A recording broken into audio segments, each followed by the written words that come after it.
Salam sejahtera, bertemu kembali di pagi hari ini. Marilah kita memusatkan hati dan pikiran kita untuk beribadah dan memuji Tuhan. Kita bernyanyi dari buku ND nomor 192 ayat 1 dan ayat yang kedua. O Tuhan Yesus Rajani Sudena. O Tuhan Yesus Rajani Sudena, tubuh sian amai. Aholong aku si sombaoku sasada hodo tuhaki. Tombak denggando, hauma pedenggando, naru mataratai. Yesus dumenggan, Yesus gumodang, si bain lasni rohatai. Mari kita tundukkan hati dan merendahkan diri di hadapan Tuhan, kita berdoa. Allah Bapa Surgawi, Allah yang kami sembah di dalam Yesus Kristus, Tuhan dan Juru Selamat kami yang hidup. Kami bersyukur Tuhan menyertai kami di sepanjang malam yang telah kami lalui. Dan di pagi hari ini kembali Tuhan memberi kami kehidupan, memberi kami kesehatan. Biarlah Tuhan rasa syukur kami berkenan bagimu.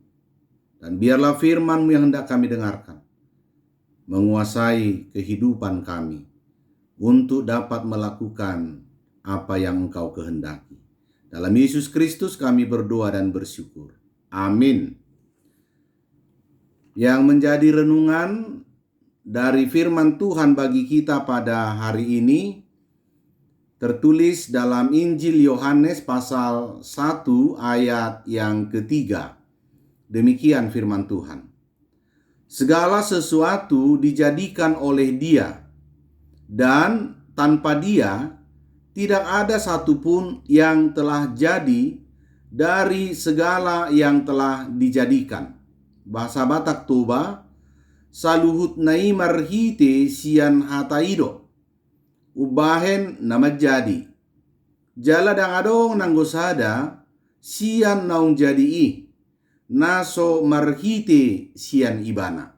Sekali lagi bahasa Indonesia, segala sesuatu dijadikan oleh Dia, dan tanpa Dia tidak ada satupun yang telah jadi dari segala yang telah dijadikan. Demikian bunyi firman Tuhan. Ibu bapa dan saudara-saudaraku yang terkasih, kita mengetahui Allah yang adalah Allah yang maha dalam segala hal. Dialah Allah yang telah menyatakan diri di tengah-tengah dunia ciptaannya, di tengah-tengah umat kesayangannya, melalui caranya sendiri. Ada dua bentuk cara Tuhan menyatakan dirinya, atau penyataan Allah akan keberadaannya kepada manusia. Yang pertama, Allah menyatakan dirinya secara umum. Penyataan umum, ini yang pertama, yang melingkupi bahwa Allah menyatakan dirinya sebagai pencipta yang telah menjadikan segala sesuatu, yang telah menciptakan dari yang tidak ada menjadi ada. Creatio ex nihilo. Dia mampu menjadikan segala sesuatu. Allah memperkenalkan dirinya lewat ciptaannya. Kemudian juga di dalamnya bahwa Allah menyatakan dirinya secara spesifik lewat manusia, yaitu makhluk ciptaan yang istimewa. Apa yang istimewa dalam diri manusia? Bahwa diberi akal, pikiran, dan diberi hati yang bisa merasa, diberikan juga yang disebut suara hati. Suara hati adalah ciptaan Tuhan dalam diri manusia yang dapat mengoreksi dirinya. Suara hati yang ada pada kita itu sering menegur kita dikala kita melakukan sesuatu yang tidak berkenan bagi Tuhan. Maka ketika suara hati manusia itu telah mati, maka dia tidak akan mampu lagi membedakan mana yang baik atau benar dan mana yang salah atau jahat. Untuk itu ketika kita menyadari bahwa Tuhan telah memberikan itu, suara hati bagi kita, dan itulah yang berkaitan dengan pikiran kita, maka kita mampu menyatakan Allah lewat kehidupan kita. Penyataan yang kedua, Allah menyatakan diri secara khusus. Itu penyataan yang kedua. Kalau tadi umum, sekarang khusus, spesial, melingkupi atau menyangkut. Allah menyatakan dirinya melalui perbuatannya lewat umat Israel atau lewat umat ciptaannya. Apa yang Tuhan perbuat di dalam sejarah perjalanan umat itu, Allah berkarya, Allah bertindak di dalam seluruh kehidupan, baik suka maupun duka. Allah khusus menyatakan dirinya bersama dengan umatnya, berjalan baik di dalam seluruh kehidupan yang mereka lalui. Kemudian juga melingkupi di mana Allah menyatakan dirinya dengan firman-Nya, menyatakan dirinya melalui perkataannya, firman yang telah menjadi daging. Allah berfirman dan umatnya mendengarkan. Firman itu juga dinyatakan Allah bahwa itulah dia. Dan inilah yang istimewa kita ketahui ternyata di dalam Yohanes 1 ayat 1. Siapakah itu firman Tuhan? Dialah Yesus yang telah datang ke dunia. Dialah Yesus yang telah menjadi manusia, mengambil rupa seorang hamba. Sehingga jika kita membaca dalam Yohanes 14 ayat 9, barang siapa telah melihat Yesus, ia telah melihat Allah. Tentunya termasuk juga iman percaya kita. Barang siapa yang percaya kepada Yesus yang adalah anak Allah, dia juga percaya kepada Allah Bapa. Saudaraku yang terkasih, lewat renungan pada hari ini, apa yang mau disingkapkan oleh firman Tuhan kepada kita? Bahwa dialah sumber segala sesuatu. Dialah yang telah menciptakan yang ada di bumi ini, baik yang kelihatan, yang tidak kelihatan. Sebab dialah yang punya kuasa. Kita tahu Allah yang kita kenal, Allah yang kita sembah itu adalah Allah yang maha dalam segala hal. Ada 3 kemahaan Allah yang sering kita dengarkan. Yang pertama, Allah yang omnipotensia, yaitu Allah yang maha kuasa. Itulah yang kita temukan ketika kita melihat alam ciptaan Tuhan. Banyak pertanyaan, keheranan, kekaguman, bagaimana itu bisa terjadi? Itulah kemahakuasaannya. Jika pada akhir-akhir ini ada banyak perdebatan pertentangan bahkan mengenai ketuhanan Yesus. Ada orang yang sengaja mengatakan bagaimana mungkin Tuhan menjadi manusia? Bagaimana mungkin Allah menjadi manusia? Saudaraku yang terkasih, kembali kepada Allah yang Maha Kuasa. Mau jadi apapun Allah bisa. Karena tidak ada yang mustahil bagi Dia. Dia mampu melakukan oleh karena kuasanya. Yang kedua, Allah yang omniscience. Omniscience. Apa artinya itu? Allah yang maha tahu. Allah yang mengerti. Allah yang mengetahui segala seluk-beluk kehidupan manusia. Dia mengetahui segala sesuatu. Dia mengetahui waktu. Dan dia juga mengetahui setiap peristiwa. Termasuk peristiwa yang sedang kita hadapi saat ini, pandemik COVID-19.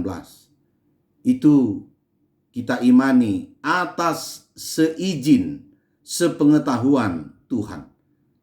Hanya bagaimana kita menjabarkannya, memahaminya secara iman Kristiani kita.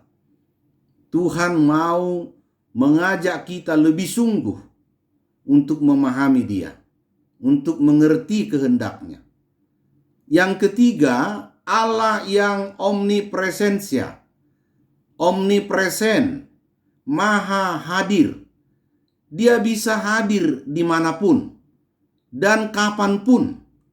Saat ini Dia ada bersama kita, di rumah kita ini, di tempat kita ini, dan saat ini juga Dia ada di tempat yang lain. Itulah kemahahadirannya.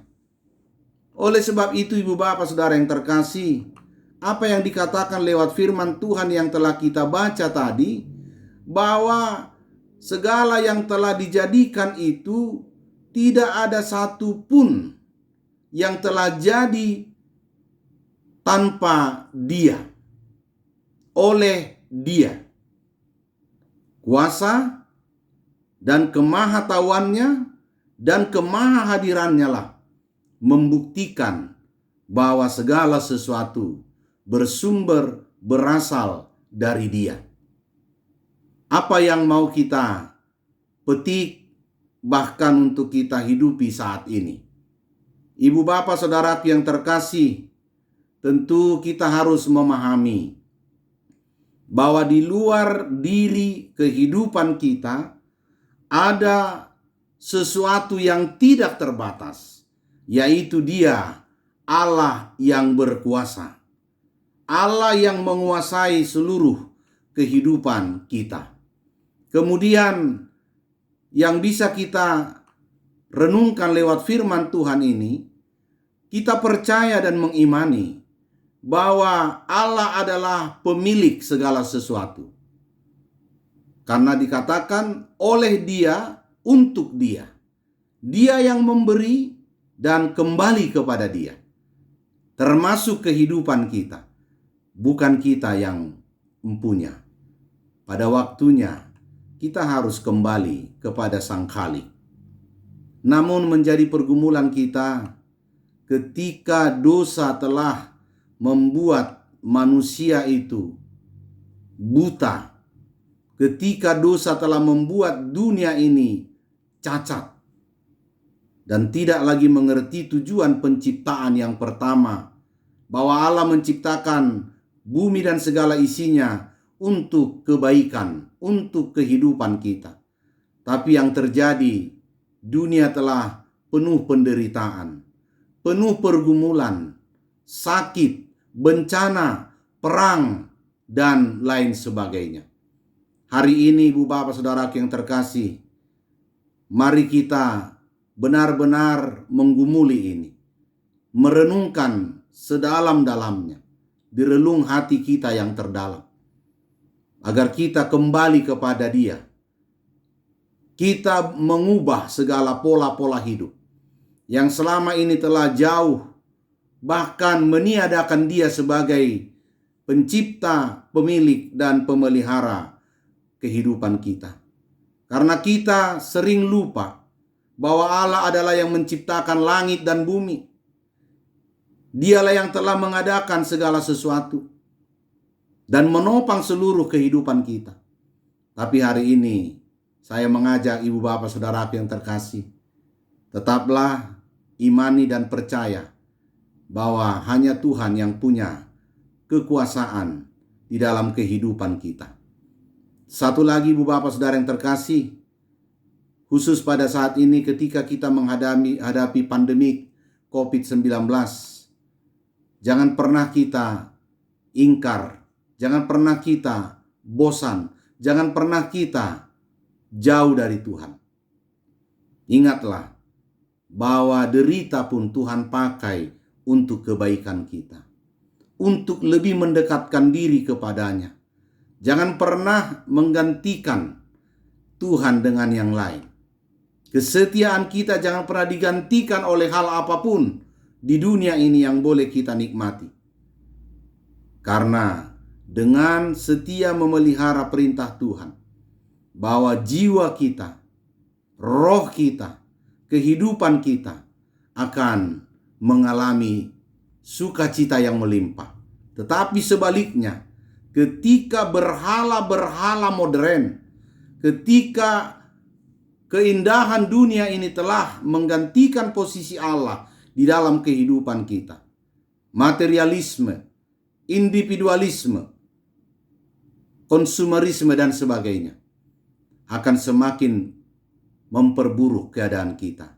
Untuk itu firman Tuhan mengajak kita percaya dan selalu tunduk atas kehendak dan rencananya dalam kehidupan kita. Maka hidup kita akan selalu diberkati dan disertai oleh Tuhan. Kiranya firman ini meneguhkan dan menguatkan kita di sepanjang hari ini. Amin. Mari kita berdoa. Terima kasih Tuhan atas firman-Mu yang telah menyapa kami di pagi hari ini. Biarlah Tuhan firman-Mu dengan leluasa menguasai kehidupan kami. Dan kami selalu percaya bahwa Engkaulah pencipta, pemelihara, dan Engkaulah pemilik seluruh bumi beserta isinya dan kehidupan kami. Biarlah pernyataan Tuhan atas firman-Mu hari ini dan penyataan-Mu yang telah datang di tengah-tengah dunia ini semakin nyata kami kenal dan kami percayai sepenuhnya. Sepanjang hari ini kami serahkan Tuhan kehidupan kami ke tangan pengasihan-Mu. Ampuni segala dosa kami dalam Yesus Kristus. Kami berdoa dan bersyukur. Anugerah Tuhan kita Yesus Kristus dan kasih Allah Bapa serta persekutuan dengan Roh Kudus menyertai saudara sekalian. Amin.